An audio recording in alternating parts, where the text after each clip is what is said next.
Welcome to Clement's Family Farm. Man, I've been wanting to show you this video for a long time. I'm going to be talking about TDS testing your vanilla extract. This should work for any extract, but today we're going to be talking about vanilla extract. You all could do this at home and see for the results for yourself. I've been wanting to do this for all of you because everybody has the same type of questions. What is the time frame for a finished extract? How much are my vanilla beans giving out? This little tester right here will help you decide whether it's finished or not, how strong it is, what types of alcohols to use, what method. So today I'm going to be talking about the TDS meters and how they work. I'm going to give a little bit of a demonstration so you understand a little bit. You can see the process, and then you can do this and replicate this at home with your own extracts and take all the guesswork out of what's going on. I didn't want to tell all of you about it until I could prove this was a good method for vanilla extract. So some of you who follow me know that I kind of put out some teasers, kind of put out some information, but I didn't want to give it all up yet until I could prove and at least show you and explain a little bit about these TDS meters, because I don't want to give out false information. When I get the questions, I want to be able to answer them. So when I was doing all this testing, I kept it pretty quiet. Not today. I'm going to be showing you this because I'm excited for all of you, because one of the things is, as a homemaker, we don't have access to labs. Send off labs and spend $35 to $80 a test, and sometimes we don't even know what to test for. When I started this, I didn't know what I was going to be running into. I haven't seen anybody do this. I know some guidelines, and I had to learn. I learned a ton doing this testing. I'm going to show you some graphs because I am doing the blind taste testing on the 10 different types of vanilla beans from my last two videos, and I'm going to show you the graphs today on those vanilla beans to show you how much they have produced and where their rankings are as far as how much they give off. So using these probes will actually tell you when your extract is finished. That means all the flavor compounds have been removed from the vanilla pods and you're not going to get any more out of it. That is technically a full extract. Aging and mellowing and all that other stuff, that just comes with time and your process. More about that later. We're going to talk about processes, we're going to talk about alcohols and different methods in more videos coming up within the next couple weeks. The other thing I did is when I started this testing out, I had the one probe. I ended up buying a second probe because I wanted to make sure that the data I was getting was correct. Was I getting the same data, or was there an issue with the probe and everything? I will tell you this. These probes are between $7 and $23. You're not going to get the same type of reading. If I put these both in the same fluid, the numbers aren't going to be the same. They should be, but they're not. But that's what we're talking about, between $7 and $20 probes. That wasn't my concern. I know how instruments work. I know that every manufacturer, they're all kind of different. They may even just relabel them, but they're never going to be identical. That's just the fact of the matter when you're spending less than $100. But a $7 probe will give you answers, it will give you numbers, it will give you everything that you can follow. They still work. Just keep in mind, these aren't $1,500 scientific lab equipment. So that's one of the reasons I wanted to do this testing, to kind of work out all the little bugs with these cheaper ones, but these are the ones that y'all can buy on a cheap and test and get results with. Alright, I'm going to give you a little demonstration on how the TDS meter works and the process I went through to test all the vanilla extract. So vanilla beans are very similar to a tea bag. So I'm going to use tea as the demonstration today because this takes a lot longer to do. So I'm going to use tea because it's a very good representation. It's the same type of media that we're using for our extracts. So I thought it was a good representation. So every day when I got started, I cleaned my probe.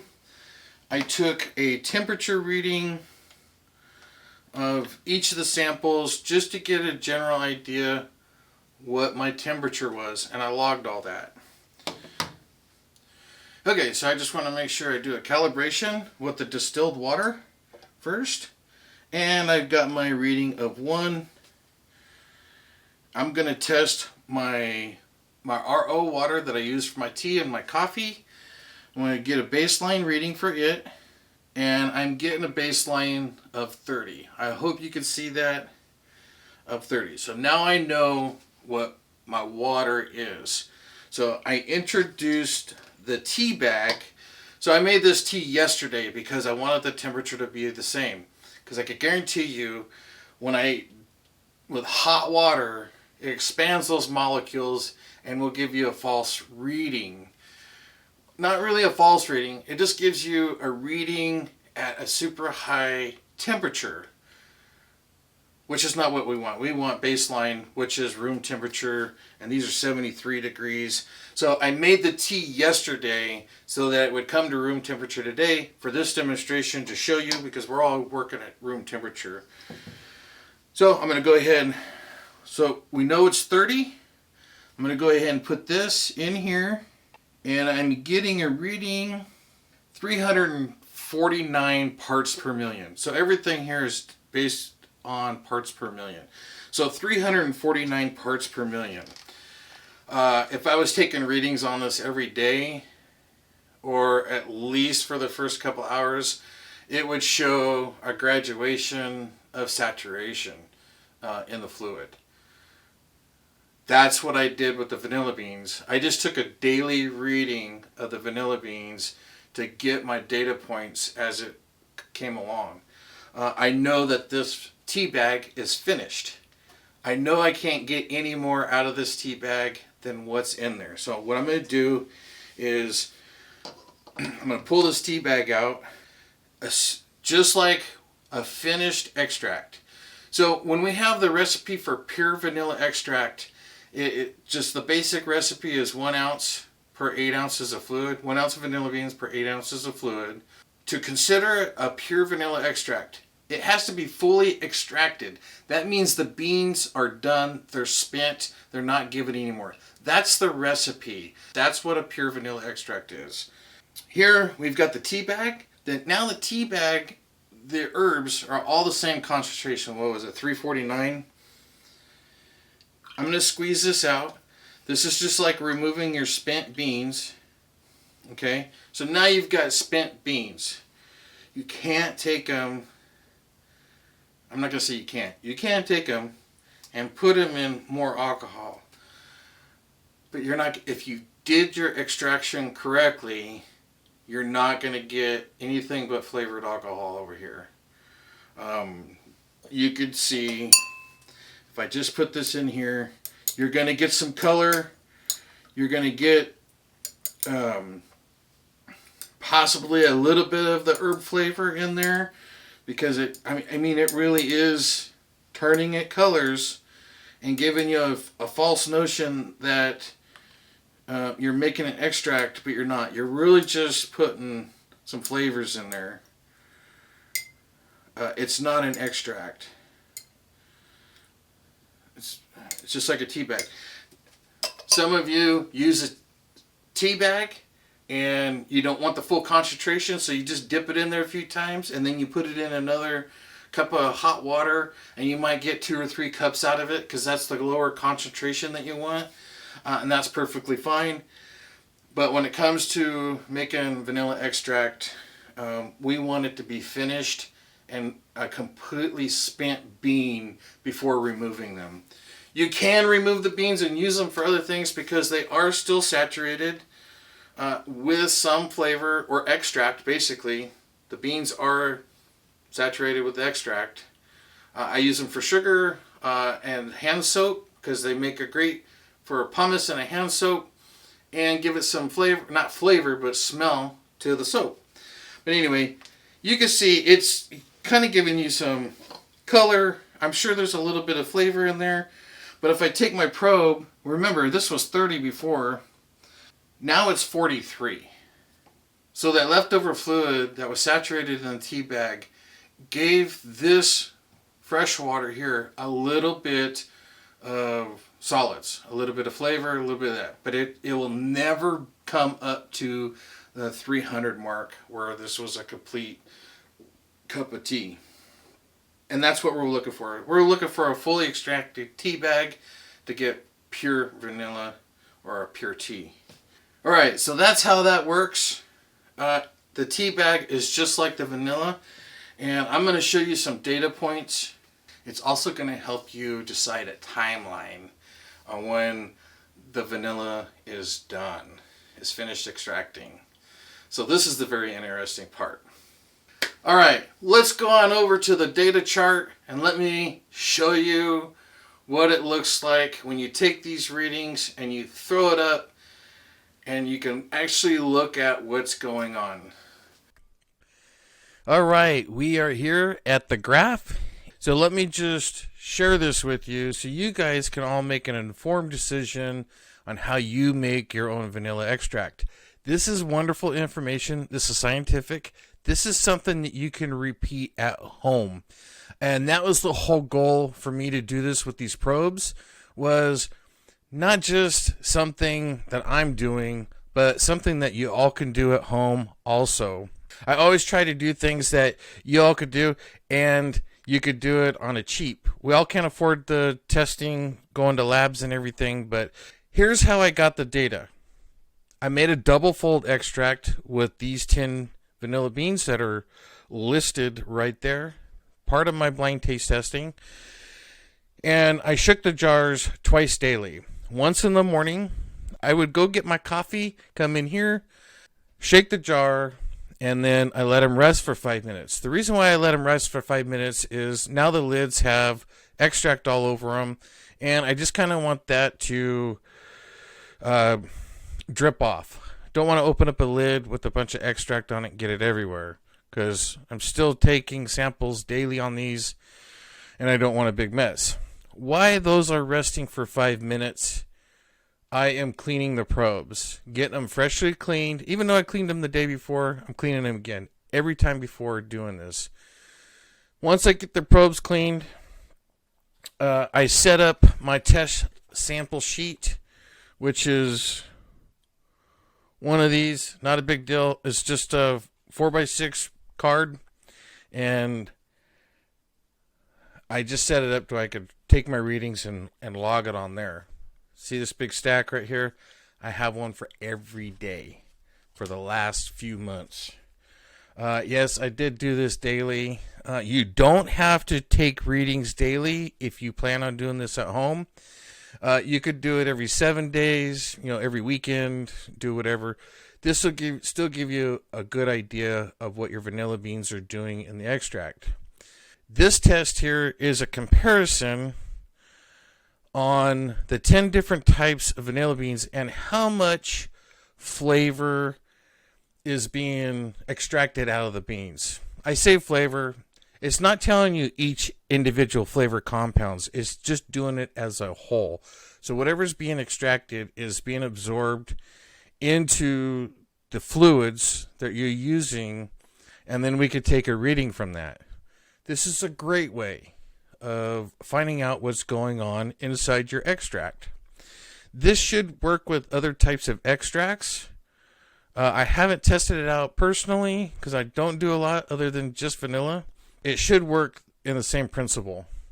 I am going to tell you a couple things that I learned during this process. Your readings are going to be a little different than mine.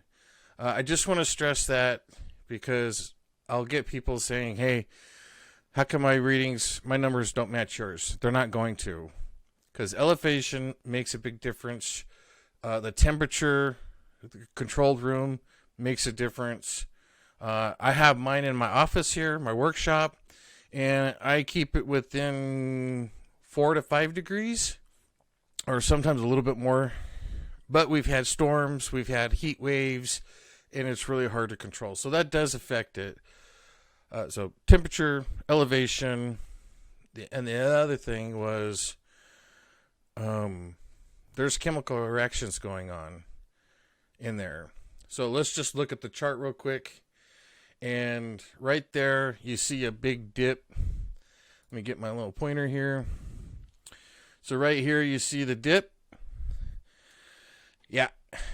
I had no idea what I was looking at when I first started this. I figured, the first couple of days, I was kind of expecting a trend, a gradual trend going up. I didn't realize that everything plays a factor. So barometric, I just mentioned the temperatures and stuff like that. Barometric pressure does affect. So if a storm's coming in and everything. But this one right here, this big dip, got me going. And I'm like, okay, what's going on? Everything seemed to be normal, or kind of what the start was. But so I deep dove into what was going on. So we really don't know there's a problem until there is a problem.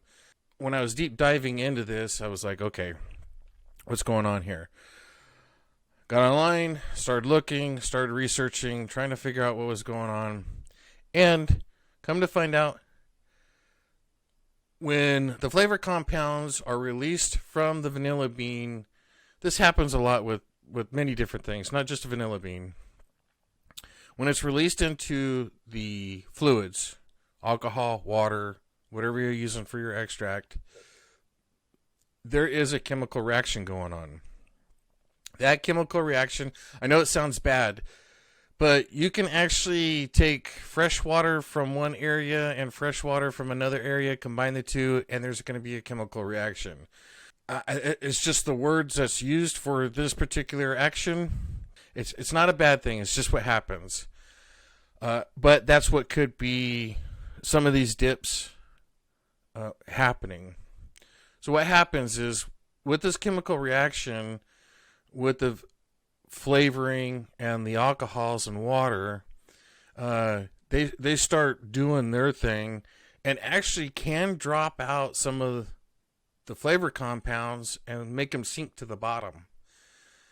That's not one of the reasons why I'm shaking everything, because once they sink to the bottom, they're basically spent and not given out anymore. This is just what happens with making extracts. It happens with every one of them. Doesn't matter if you're a commercial guy or if you're a homemaker like me at home doing it. This is just what happens in the extract. So there's a little chemical reaction. So that's why there are some dips going on. It could be other factors too, but I'd be like, okay, that kind of explains it a little bit. For the most part of this, only thing I wanted to see was what the different concentrations of flavor compounds were coming out. I've always heard that certain beans had higher concentrations of flavoring, some had lower. To the public, we didn't know how much more. And does it really matter if they give off more flavor compounds? Because they could be a mild flavor compound at a higher rate and may not be able to even taste it. It may be given off, but it might be super mild. And some of these lower ones could be super potent, give off a better flavor. I have a scenario for that. After about the 12 days, I started getting a steady reading. So here's right around 12 days, getting a steady reading.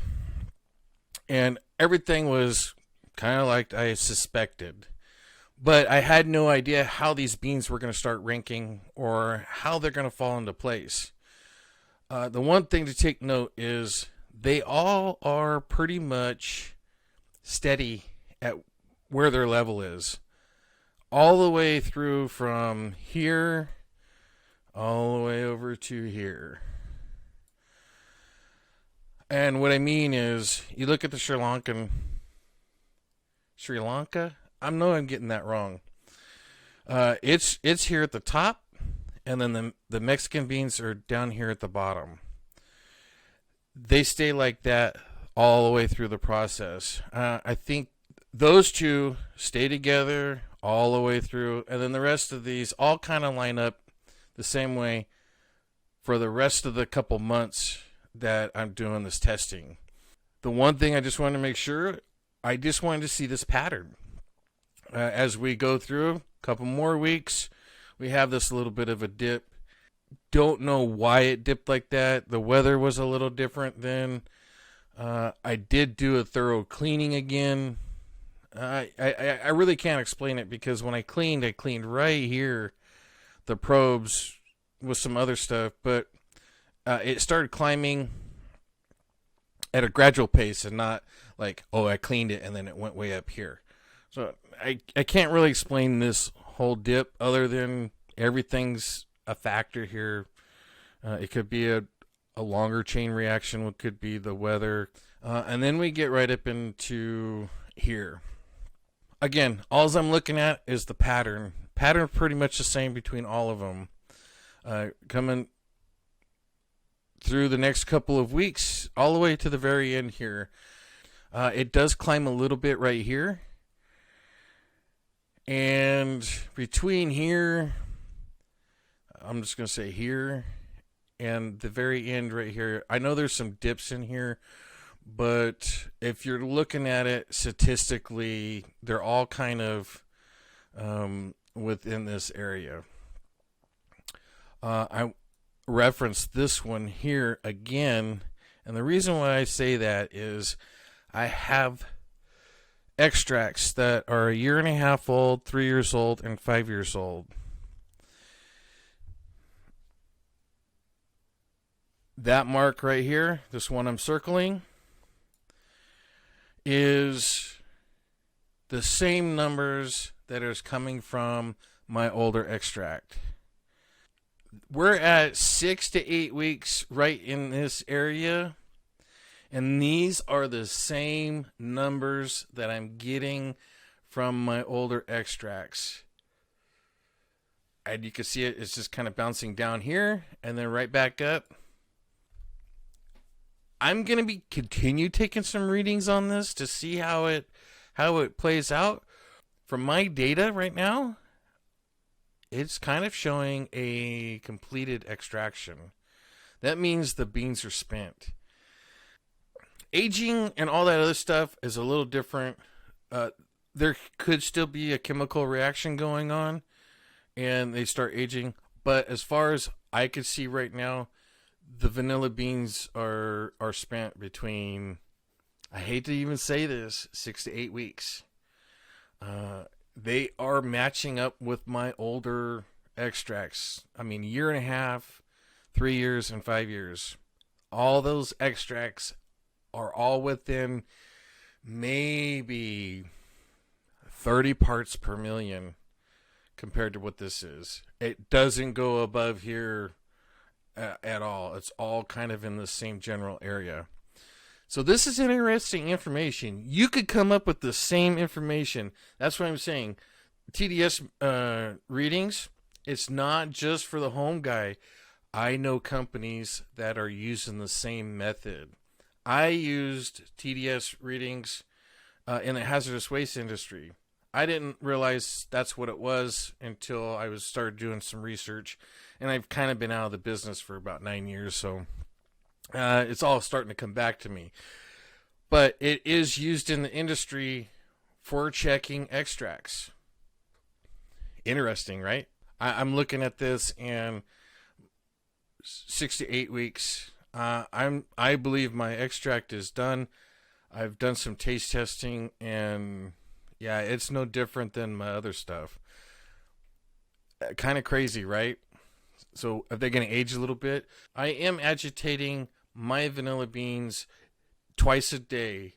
I've been very diligent about doing this testing, so everything's been controlled. Everything is exactly the same, and I'm trying to get these as finished as quick as I can, because I can't make these videos if I got to wait a year. Well, I can, but it just takes me longer to get these videos out. So I'm doing everything I can to do the agitation and get them finished. And I'm interested because I've always used a crude method with my test tubes. I've done that in the past, And you can see that in my videos. But this is a whole different ball game for all of us for making extract. Very interesting. I hope y'all try the TDS metering system. This will just kind of eliminate all those questions that everybody have. When's it done? How long? What's the time frame? And we all know that the bigger companies, they're not aging their stuff a year. They're not aging. They produce vanilla extract 3 to 5 weeks. I don't know what some of these other companies are.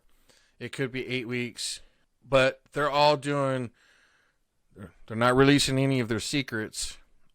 They're all doing complete agitation constantly. So I know that makes a big deal. I have a test coming up where I'm going to be using some agitation, constant agitation, and see what it is. Now that I can read the fluid and see what's actually happening within the extract, I'm going to run some more tests for all of you, because for all of you doing bigger batches, kind of like I am, I want to get this stuff out quicker. I want to do it more efficiently, because that saves me time. It saves me money. So what does this really mean? All these numbers and everything. So with this test here, I really kind of wanted to see when are these things going to finish, because it's leveling out. It's kind of doing its thing now. Second was, what was the concentration of flavors? Because if these companies know it, it's not out to the public. I'll just say that. I've tried to find numbers. I tried to find this kind of data, and I can't find it anywhere. But today, I've got a little data to share and these concentrations. So what I'm going to do is I'm going to show you this in order, because when you're looking at the side of this, they're really not in order. It's just the way it is on my spreadsheet, and I can't change that. So from highest to lowest, let me head on over to... So now we're looking at the concentrations of each vanilla bean. So from the highest, which is the Sri Lankan, I'm just going to list them right down the row. So the highest came in, or 1,719 parts per million for the Sri Lankan. The lowest one was the Mexican beans at 967. I was surprised how much of a huge difference that is. I mean, that's a big difference. And then the next one in line, we'll go right on over to Madagascar at 1,619 parts per million. It's 100 less than the Sri Lankan. It's going to be interesting how these come out on the taste testing, because I really don't think that these numbers matter when it comes to taste testing. Everybody has a different palate. Everybody has a different taste. So do I think the 1,719 is more flavorful than the 967? No, I don't think so. I just think that's the amount, because the amount of flavors being introduced into the alcohol and water doesn't mean it's strong. It just means there's more of it. It could be mild, or it could be a weak type of flavor. Does that matter? I don't think it does. But it is interesting to find out what these numbers are and how they compare. I mean, I've always liked the Madagascars. It's your traditional vanilla flavor that we're all used to. And then there's the Mexican. So when I saw these numbers, my big question was, does it matter? I will tell you this right now. The Mexican beans are very aromatic versus all the others. When I open up the jars and start going through them, the Mexican beans are so aromatic. They're definitely prominent vanilla beans. A deep, rich chocolate, not chocolate, more of a, I call it a dried cherry fig smell to them. The floral notes are definitely coming out. The Mexican beans, definitely those notes pop. And the alcohol is suppressed in it. So when you're smelling the jars, the alcohol is a little suppressed on there. and it's not as prominent. All the other ones, more prominent. You could definitely smell the alcohol. I mean, we are using alcohol. And this is a double fold also. I didn't think it was going to be as strong in these, but it still is. You're still smelling the alcohol, which is, you're going to do it. But in taste testing, you don't get the alcohol at all on any of these.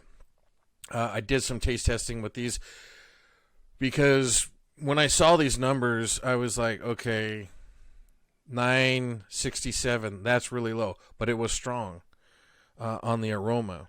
So I taste tested it. It was strong on the taste test also. I was really surprised about that.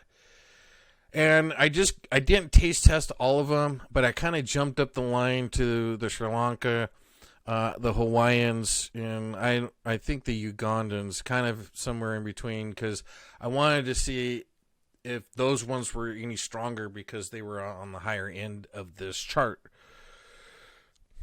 No, they weren't as strong as the Mexican. Doesn't mean that the flavor was good. I'm not going to tell you how I liked all of these or disliked any of these because I've got the blind taste testing coming up, and I really want this to be a personal preference. What is the best? Which one do you guys all prefer? After I get all the blind taste testing back, I'm going to bring it right back to this and see how they compared to these charts and how much flavor we are extruding from the vanilla beans. But anyway, here you have it. Sri Lankan, Madagascar, the Sumatra. Sumatra's up there. That's a new one being introduced. Hawaiian, Papua New Guinea, Ugandan, Papua Noa, Ecuadorian, Tahitians, and the Mexican. These are the 10 beans I'm using for the testing. Here's the results of how much they are releasing into the extract fluid. And I'm happy to share this with all of you. You guys are driving me to do this. I want to make a better extract for my clients and for my family. All this information may be helping. I'm hoping to help some of you guys learn and use this knowledge to make the best decision that you can. I can't tell you how to do your extract. I can give you suggestions. I can give you some scientific data. Yeah, 6 to 8 weeks. Digest that one a little bit. Because I can tell you right now, you can't tell if your extract is done by smelling it or tasting it. You have to either do something like this or wait a little bit longer, depending on, I don't know. It's just my personal opinion. You just can't tell because there's a lot going on inside your jars. I do appreciate all of you, all of your comments and everything. The next test I have coming up, I've got a ton. Come back and watch these ones because they're going to change how you do extract and what you're using for extract. I was blown away because when I started this test that we're looking at right now, I threw in a bunch of others. I'm going to be releasing those in the next couple weeks. I'm still working on some details on those. They're going to change your mind on how you're doing extract. I know it's changed my mind on what I'm doing. It's some things it's confirmed what I've been doing in the past, but other things I'm changing things. Yeah. That's all there is to it. So that's just a little teaser for what's coming up next. So if you want to stay up to date on my videos, make sure you hit subscribe because you'll get the notifications as soon as I get them out. And if you do like what I'm doing, give me a like. It does help me out and let everybody know that what I'm doing is good. So I appreciate all of you. If you have any comments, leave them down below. And I'm going to go back over to my desk and wrap up this video. All right, thank you. That's it from Clement's Family Farm. I do appreciate all of you, and we'll see you on the next video. Thank you again.